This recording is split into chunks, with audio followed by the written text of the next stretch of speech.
This is what we looked like on the numbers a week ago. Our Fox poll had McConnell up 4 points on Grimes. You put all the averages together, Real Clear Politics average, and you've got a difference right now of 3 points. It's a really tough, tight race still, Carl. First on Kentucky, give me 20 seconds. Who wins and why? I think McConnell does. Grimes has gotten to the desperation stage. You had that soundbite of her saying he'd gotten wealthy. Well, it turns out it was his wife who received an inheritance when her mother died that plussed up his balance sheet, his family's balance sheet. And again, last night, Grimes refused to say who she voted for in 2008 you think and that's hurting her? 2012 for president. I think it is because it looks cheesy. She said it was a constitutional right, but she is on the record as saying, well, look, I voted in the primary of 2008 for Hillary Clinton, so if it's okay to tell who she voted for in the primary, why not the general election? Everybody knows she voted for Obama. We'll see what they say. She just say it. Yeah, we'll see what they say in Kentucky about that. Want to show you two more races that are very tight and very interesting. I'm going to do it quickly, okay, Carl? This is the race in Iowa. Bruce Braley and Joni Ernst right now. This is our poll from a while ago. We had them dead even. And then you have the Des Moines Register out just in the past 48 hours. You got Ernst up a point. You put all the averages together, and it's, I mean, this thing is razor tight. I mean, the difference in Real Clear is less than a point. Does Ernst keep Braley at bay in Iowa? I think so, but it's going to be awfully close and go right down to the wire. Here's another interesting number. Early voting, a large number of the vote, 40% or more of the vote will be cast early in Iowa. And so far, the Democrats have a 10,728 person vote lead in the return ballots. You can you register by party in the state so you can track whose ballots are coming back in. However, at this point in 2012, they had a 22,000 vote lead. Now, remember, in 2010. Remember, in 2010, the Democrats, even though they won the early vote, lost the election. They lost the governor's race 53-43 and lost the Senate race 63-33. So the fact that they're not doing as well in the early voting is, I think, a sign of the strength of the Republican effort in the state this year. Okay, and they're going to need it in order to win. Let me come back to that point, because that leads us to a whole big category, okay, about the ground game. But hang on, Carl. This is Colorado now. We had Cory Gardner up, what, 6 points about a week ago over Mark Udall. The Real Clear Politics average is 1.4. The Republicans really want to take that state, a purple state, and turn it from red, well, from blue right now to red.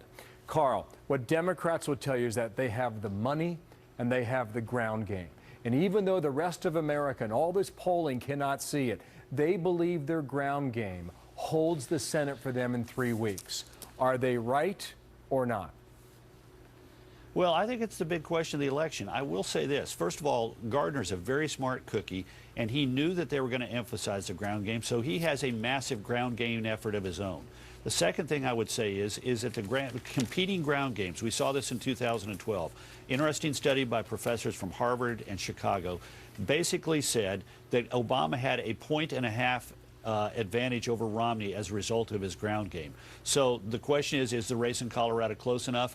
And is Udall's ground game that much better than the Republican ground game that it gives him this critical advantage? Now, if he's 6 points behind, as he was in the Fox poll, it's probably not going to win him. If it is a point or two behind, he might be able to use the ground game. Udall might be able to use his ground game. You know this as well as anybody. They say that Republicans and people like you have not caught their ground game, even going back 4 years or even 6 years before that, or 8 years of 2008. Look.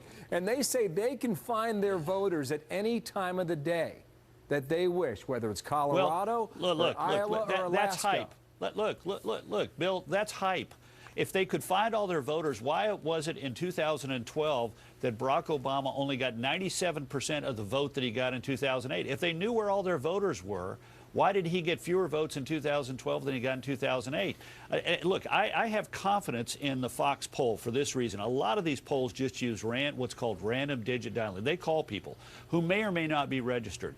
The Fox poll starts by taking the list of registered voters and then random digit dialing those people. You have to be on the registered voter list in order for them to ask you the questions. I think that this is a desperate hype of we're going to be able to dramatically change the nature of the electorate by our ground game. That is not what the historical evidence is. It changes it, but it's very small in nature. It matters a lot in very close races. In 2012, the ground game for Obama won him Florida and won him Virginia and kept kept Ohio from being razor right. thin, but it did not have a significant effect in any other state. Okay, all right, Carl, thanks. 55-45 today, 3 weeks away. Carl, if you're still with us, just shout out the final number of the Senate 21 days from now.